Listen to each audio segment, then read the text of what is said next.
नमस्तुभ्यम। सभी भक्तों को सादर प्रणाम। आप सभी भक्तों का दिन मंगलमय हो। भगवान शिव, माता पार्वती की कृपा सदा सर्वदा आप सभी के जीवन पर बनी रहे। भक्तों, आज की इस वीडियो में आप रसपान करेंगे नाग पंचमी की 7 पौराणिक कथाओं का। प्राचीन काल में एक सेठ जी के 7 पुत्र थे। सातों के विवाह हो चुके थे। सबसे छोटे पुत्र की पत्नी श्रेष्ठ चरित्र की, विदुषी और सुशील थी, परंतु उसके भाई नहीं था। एक दिन बड़ी बहू ने घर लीपने को पीली मिट्टी लाने के लिए सभी बहुओं को साथ चलने को कहा, तो सभी थलिया और खुरपी लेकर मिट्टी खोदने लगी। तभी वहां एक सर्प निकला, जिसे बड़ी बहू खुरपी से मारने लगी। यह देखकर छोटी बहू ने उसे रोकते हुए कहा, मत मारो इसे, यह बेचारा निरपराध है। यह सुनकर बड़ी बहू ने उसे नहीं मारा। तब सर्प एक ओर जा बैठा। तब छोटी बहू ने उससे कहा, हम अभी लौटकर आती हैं, तुम यहाँ से मत जाना। यह कहकर वह सबके साथ मिट्टी लेकर घर चली गई और काम काज में फंसकर सर्प से जो वादा किया था उसे भूल गई। उसे दूसरे दिन वह बात याद आई तो सबको साथ लेकर वहां पहुंची और सर्प को उस स्थान पर बैठा देखकर बोली, सर्प भैया नमस्कार। सर्प ने कहा, तू भैया कह चुकी है, इसलिए तुझे छोड़ देता हूँ, नहीं तो झूठी बात कहने के कारण तुझे अभी डस लेता। वह बोली, भैया मुझसे भूल हो गई, उसकी क्षमा मांगती हूँ। तब सर्प बोला, अच्छा तू आज से मेरी बहन हुई और मैं तेरा भाई हुआ, तुझे जो मांगना है मांग ले। वह बोली, भैया मेरा कोई नहीं है, अच्छा हुआ जो तू मेरा भाई बन गया। कुछ दिन व्यतीत होने पर वह सर्प मनुष्य का रूप रखकर उसके घर आया और बोला कि मेरी बहन को भेज दो। सबने कहा, इसके तो कोई भाई नहीं था। तो वह बोला, मैं दूर के रिश्ते के इसका भाई हूँ, बचपन में ही बाहर चला गया था। उसके विश्वास दिलाने पर घर के लोगों ने छोटी को उसके साथ भेज दिया। उसने मार्ग में बताया कि मैं वही सर्प हूँ, इसलिए तू डरना नहीं और जहाँ चलने में कठिनाई हो वहाँ मेरी पूंछ पकड़ लेना। उसने कहे अनुसार ही वैसा किया। इस प्रकार वह उसके घर पहुँच गई। वहाँ के धन ऐश्वर्य को देखकर वह चकित हो गई। एक दिन सर्प की माता ने उससे कहा, मैं एक काम से बाहर जा रही हूँ, तू अपने भाई को ठंडा दूध पिला देना। उसे यह बात ध्यान न रही और उससे गर्म दूध पिला दिया, जिसमें उसका मुंह बुरी तरह से जल गया। यह देखकर सर्प की माता बहुत क्रोधित हुई, परंतु सर्प के समझाने पर शांत हो गई। तब सर्प ने कहा, बहन अब उसके घर भेज देना चाहिए। तब सर्प और उसके पिता ने बहुत सा सोना चांदी जवाहरात वस्त्र आभूषण देकर उसके घर पहुंचा दिया। इतना ढेर सारा धन देखकर बड़ी बहू ने ईर्ष्या से कहा, भाई तो बड़ा धनवान है, तुझे तो उससे और भी धन लाना चाहिए।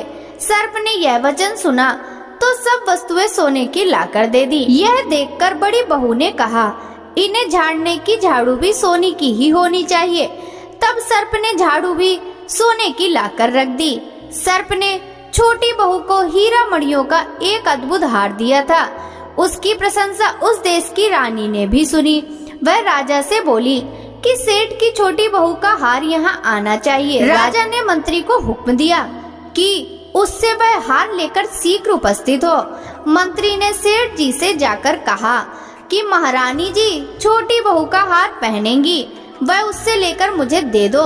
सेठ जी ने डर के कारण छोटी बहू से हार मांगकर दे दिया।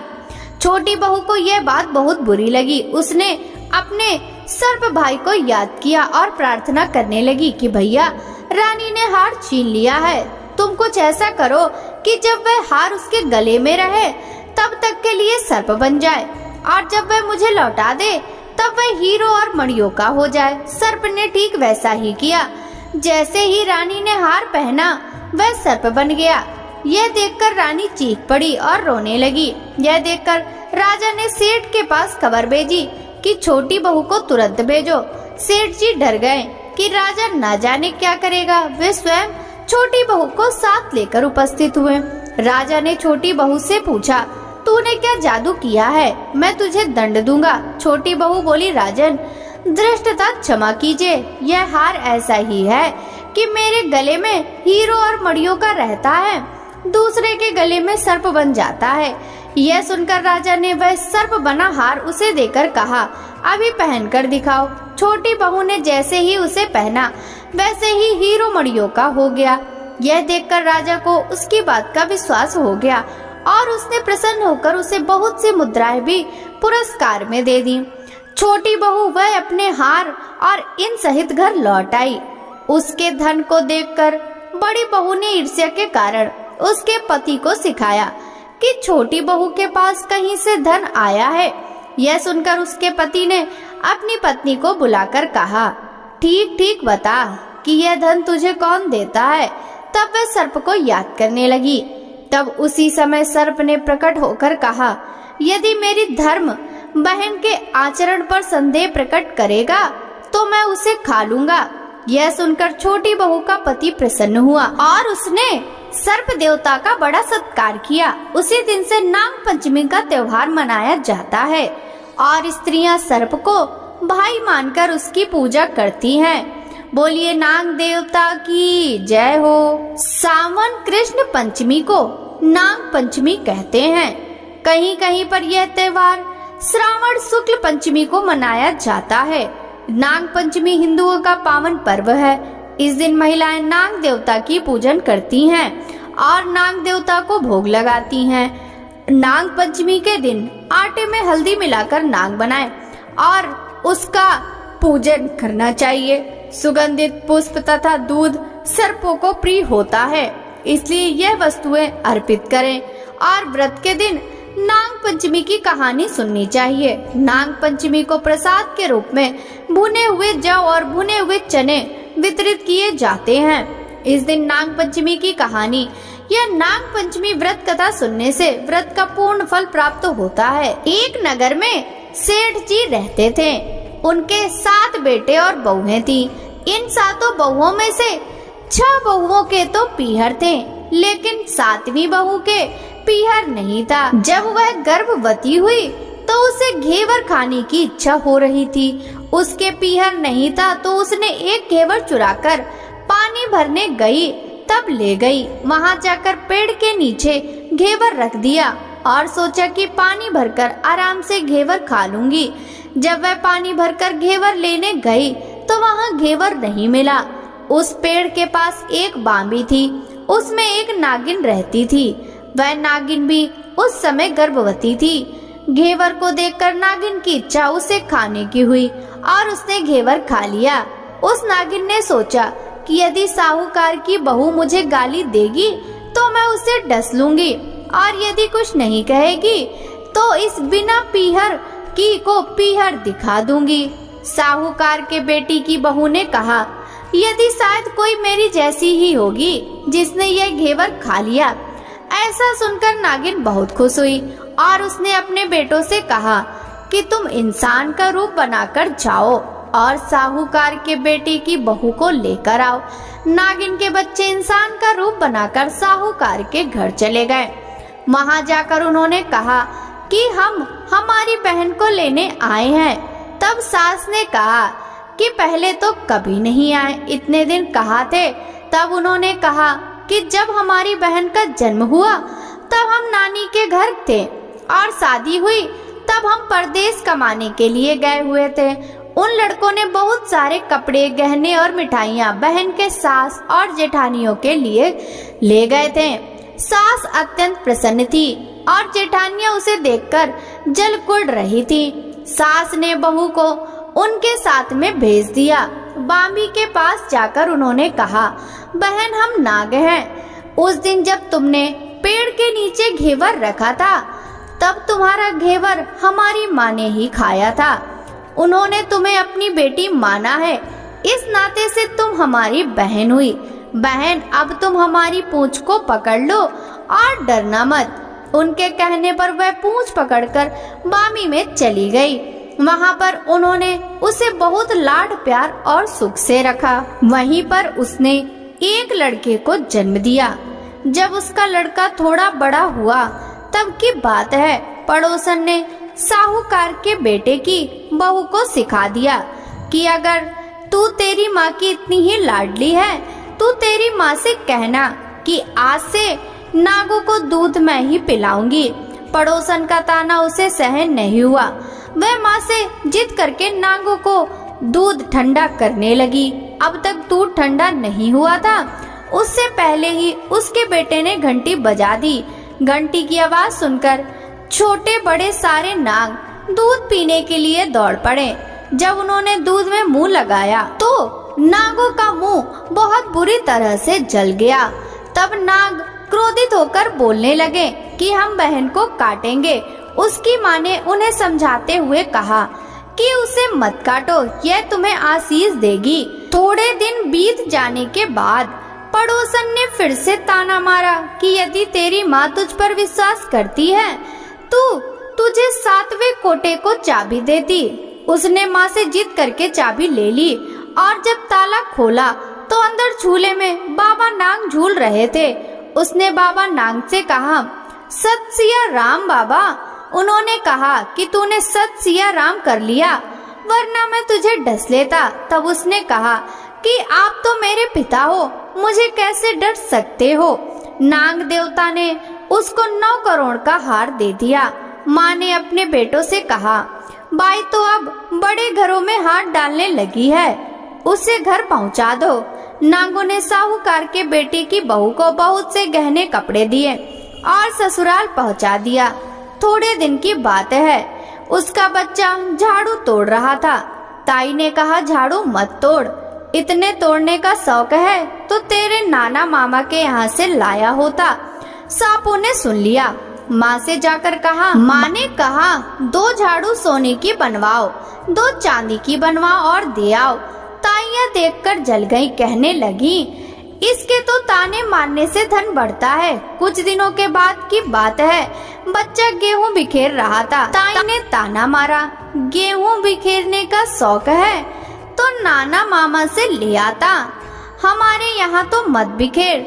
सांपों ने सुन लिया। जाकर माँ से कहा। माँ ने कहा, 2 बोरी दाने सोने के घड़ाओ, 2 बोरी चांदी के घड़ाओ और दे आओ। ताइयाँ और जल गई, कहने लगी, इसे ताने मत मारो, इसका धन बढ़ता है। छोटी जिठानी लकड़ी लेने गई, वहाँ सांप था। उसने सोचा सबसे छोटी को भेजना चाहिए, सांप उसे खा जाएगा तो मुसीबत मिट जाएगी। छोटी बहू लकड़ी लेने गई तो वहाँ सांप बैठा था। बोली, भैया राम राम।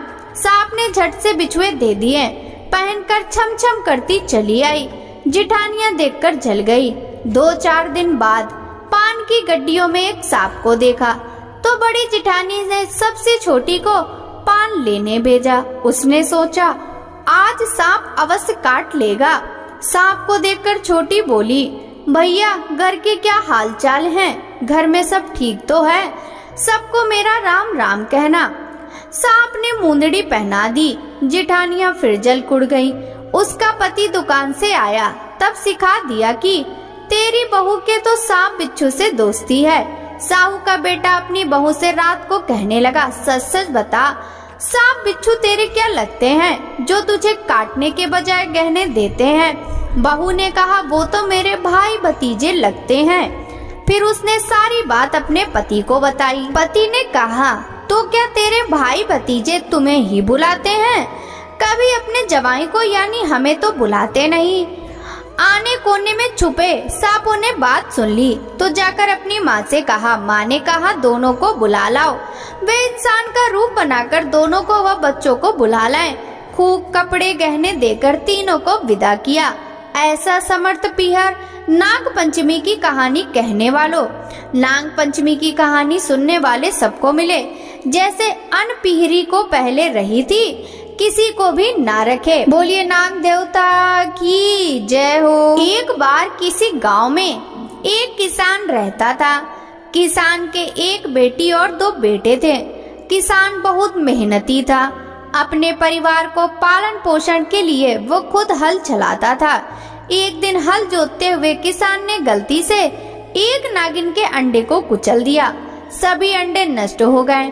नागिन खेत में नहीं थी। जब वह लौटी तो बहुत गुस्सा हुई और उसने बदला लेने की ठानी। नागिन ने कुछ ही समय बाद किसान के बेटे को डस लिया, जिससे दोनों की मौत हो गई। नागिन किसान की बेटी को भी डसना चाहती थी, लेकिन वो घर पर नहीं थी। अगले दिन नागिन फिर किसान के घर आई तो देखकर बहुत हैरान हुई, क्योंकि किसान की बेटी ने नागिन के सामने एक कटोरी में दूध रख दिया और नागिन से माफी मांगने लगी।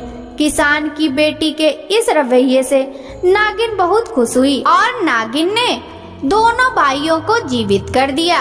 यह घटना श्रावण शुक्ल की पंचमी को हुई थी। यही कारण है कि इस दिन नागों की पूजा की जाती है। बोलिए नाग देवता की जय हो। एक राजा की रानी गर्भवती थी। उसने जंगल से फल लाने की इच्छा व्यक्त की। राजा वन से करेली तोड़ने लगा। तभी वहां नाग देवता आ गए और कहा, तुमने मेरी आज्ञा के बिना करेली क्यों तोड़ी? राजा ने क्षमा मांगी, लेकिन नाग देवता ने एक ना सुनी। राजा ने नाग देवता से कहा कि मैंने अपनी रानी को वचन दिया है, इसलिए वो करेली को घर ले जाना चाहते हैं। नाग देवता ने कहा, ठीक है ले जाओ, लेकिन इसके बदले में तुम्हें अपनी पहली संतान मुझे देनी पड़ेगी। राजा को कुछ समझ नहीं आया कि क्या करे। राजा ने वचन दिया और घर आ गया। घर आकर राजा ने रानी को सारी बातें बताई। रानी ने एक बेटे और एक बेटी को जन्म दिया।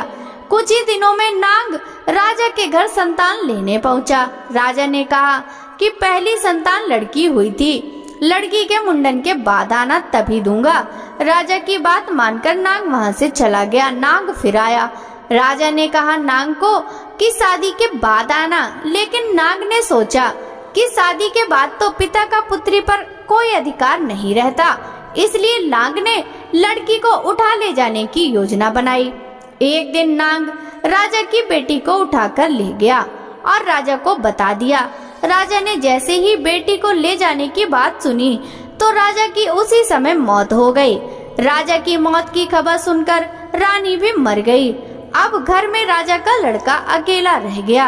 राजा के बेटे को उसके रिश्तेदारों ने लूट लिया और भिखारी बना दिया। राजा का बेटा भीख मांगने लगा। एक दिन भीख मांगते हुए राजा का लड़का नाग के घर पहुंचा तो उसकी बहन ने उसे पहचान लिया और फिर दोनों भाई बहन प्रेम पूर्वक रहने लगे। तभी से नाग पंचमी का त्योहार मनाया जाता है। बोलिए नाग देवता की जय हो। नाग पंचमी की पौराणिक कथा के अनुसार एक राजा के 7 पुत्र थे। उन सभी के विवाह हो चुके थे। उनमें से 6 पुत्रों को संतान हो चुकी थी, लेकिन राजा के सबसे छोटे पुत्र को अब तक कोई संतान नहीं थी। इस वजह से राजा की पुत्रवधि को अक्सर उनकी जेठानी बांझ कहकर ताना मारती थी। यह सुनकर राजा की पुत्रवधू बहुत दुखी रहती थी। एक दिन उसने अपने पति से कहा, दुनिया मुझे बांझ कहकर पुकारती है। यह सुनकर उसके पति ने कहा, तुम इस पर बिल्कुल ध्यान मत दो, तुम अपनी दुनिया में प्रसन्न रहो। पति की बात सुनकर उसे सांत्वना मिली, लेकिन फिर भी लोगों की बातों को सुनकर वह अक्सर दुखी हो जाती थी। एक दिन नाग पंचमी का पर्व आ गया। चौथे की रात को राजा की पुत्रवधू को सपने में 5 नाग दिखाई दिए। उनमें से एक नाग ने उससे कहा, हे पुत्री, कल नाग पंचमी है, अगर तू हमारा पूजन करेगी तो तुझे पुत्र रत्न की प्राप्ति होगी। यह सुनकर राजा की पुत्रवधू बहुत प्रसन्न हुई और उसने अपने पति से जाकर सारी बातें कही। पति उसकी बात सुनकर बोला, अगर तुम्हें नाग दिखाई दिए हैं तो तुम नागों की आकृति बनाकर उसका पूजन करो। सभी नाग देवता ठंडा भोजन ग्रहण करते हैं, इसलिए उन्हें कच्चे दूध चढ़ाओ। नाग पंचमी के दिन राजा की पुत्रवधू ने ठीक वैसा ही किया। नागों की पूजा करने से राजा की पुत्रवधू को 9वें महीने एक सुंदर पुत्र की प्राप्ति हुई। इस तरह से संसार में नाग पंचमी का व्रत विख्यात हो गया। बोलिए नाग देवता की जय हो। नगर का एक सेठ था, उसके 4 पुत्र थे। सभी का विवाह हो चुका था। 3 पुत्र की पत्नियों का मायका बहुत प्रसन्न था। उसे धन धान की कोई कमी न थी, लेकिन चौथी के परिवार में कोई नहीं था। उसका विवाह किसी रिश्तेदार ने किया था। जब अन्य 3 बहुएं अपने घरों से कोई उपहार लाती थीं और छोटी बहू को ताने मारती थीं, लेकिन छोटी बहू स्वभाव से बहुत अच्छी थी, उस पर इन तानों का कोई प्रभाव नहीं पड़ता था। एक दिन बड़ी बहू से सभी बहुओं को साथ चलकर कुछ पौधे लगाने को लिए कहा गया। सभी साथ गईं और बड़ी बहू ने खुरपी से गड्ढा करने के लिए जैसे ही खुरपी को उठाया, उस वक्त वहाँ एक सर्प आ गया। उसे मारने की सोची, लेकिन छोटी बहू ने उसे रोक दिया। कहा, दीदी यह बेजुबान जानवर है, इसे ना मारे। तब सर्प की जान बच गई। कुछ वक्त बाद सर्प छोटी बहू के स्वप्न में आया और उसने कहा, तुमने मेरी जान बचाई है, इसलिए तुम जो चाहो मांग लो। तब छोटी बहू ने सर्प को उसका भाई बनने को कहा। सर्प ने छोटी बहू को अपनी बहन स्वीकार किया। कुछ दिन बाद सारी बहुएं अपने अपने मायके गई और छोटी बहू को ताना मारने लगी। तभी छोटी बहू को उस स्वप्न का ख्याल आया और उसने मन ही मन सर्प को याद किया। एक दिन वह सर्प मानव रूप धरकर छोटी बहू के घर आया और उसने सभी को यकीन दिलाया कि वह छोटी बहू का दूर का भाई है और उसे अपने साथ मायके ले जाने आया है। परिवार वालों ने उसे जाने दिया। रास्ते में सर्प ने छोटी बहू को अपना वास्तविक परिचय दिया और उसे शान से घर ले गया, जहाँ बहुत धन धान था। सर्प ने अपनी बहन को बहुत सा धन जेवर देकर मायके भेजा, जिसे देखकर बड़ी बहू जल गई और उसने छोटी बहू के पति को भड़काया और कहा कि छोटी बहू चरित्रहीन है। इस पर पति ने छोटी बहू को घर से निकालने का निर्णय लिया। तब छोटी बहू ने अपने भाई सर्प को याद किया। सर्प उसी वक्त उसके घर आया और उसने सभी को कहा, अगर किसी ने मेरी बहन पर आरोप लगाया तो वो सभी को डस लेगा। इससे वास्तविकता सामने आई और इस प्रकार भाई ने अपना फर्ज निभाया। तब से ही सर्प की पूजा सावन के शुक्ल पक्षमी के दिन की जाती है। लड़कियां सर्प को अपना भाई मानकर पूजा करती हैं। धन धान की पूर्ति हेतु भी सर्प की पूजा की जाती है। बोलिए नाग देवता की जय हो। पौराणिक कथा के अनुसार श्रीहीन हो चुके स्वर्ग को फिर से वैभवशाली बनाने के लिए देवताओं ने असुरों के साथ मिलकर समुद्र मंथन किया। इस दौरान 14 रत्न निकले, जिसमें सफेद रंग का एक उच्च श्रवा नामक अश्व रत्न भी था। महर्षि कश्यप की पत्नी कद्रु और विनता थी। महर्षि कश्यप और माता कद्रु से ही नागों की उत्पत्ति मानी जाती है। माता कद्रु और विनता ने अश्व रत्न के रंग को लेकर विवाद होने लगा। माता कद्रु ने कहा कि अश्व रत्न के केस काले रंग के हैं, जबकि विमाता इससे इनकार करती। तब माता कद्रु ने कहा, यदि उनकी बात गलत सिद्ध हो जाए तो वे विनता की दासी बन जाएंगी, और ऐसा नहीं हुआ तो विनता उनकी दासी बन जाएगी। माता कद्रु ने अपनी बात को सही साबित करने के लिए नागों से कहा कि वे बाल की तरह बहुत पतले होकर अश्वरत्न के शरीर में घुस जाएं, लेकिन नागों ने ऐसा नहीं किया। तब माता कद्रु क्रोधित हो गई और नागों को श्राप दे दिया। उन्होंने कहा कि राजा जन्मेजय जब नाग यज्ञ करेंगे तो तुम सब उसमें जलने लगोगे। इस श्राप से परेशान होकर सभी नाग ब्रह्मा जी के पास गए। उन्होंने इस श्राप से मुक्ति का मार्ग पूछा।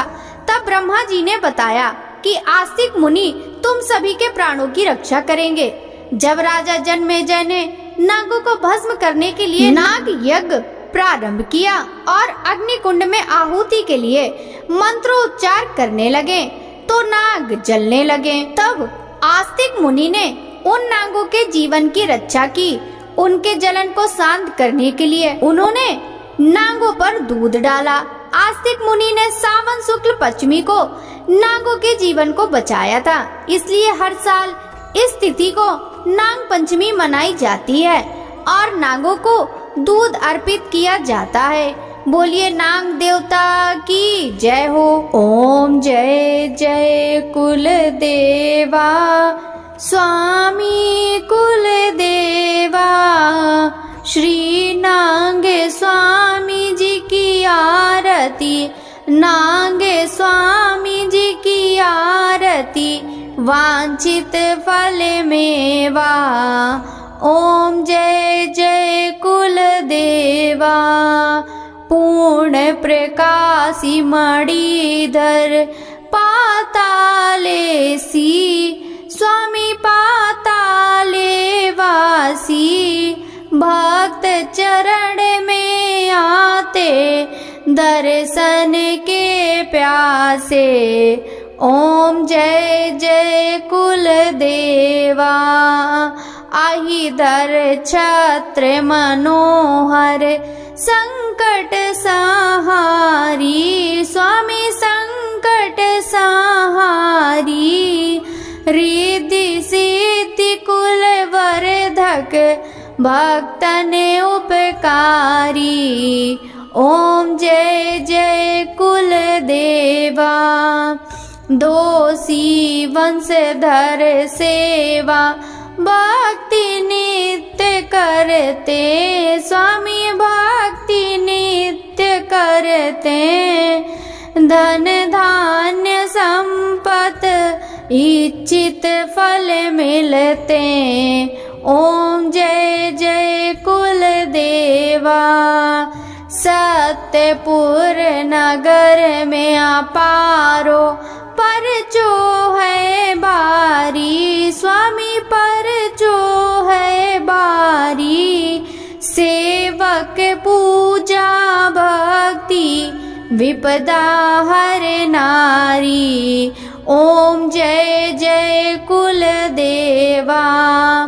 ओम जय जय कुल देवा। स्वामी कुल देवा। श्री नागे स्वामी जी की आरती। नागे स्वामी जी की आरती। वांछित फल मेवा। ओम जय जय कुल देवा। बोलिए नाग देवता की जय हो।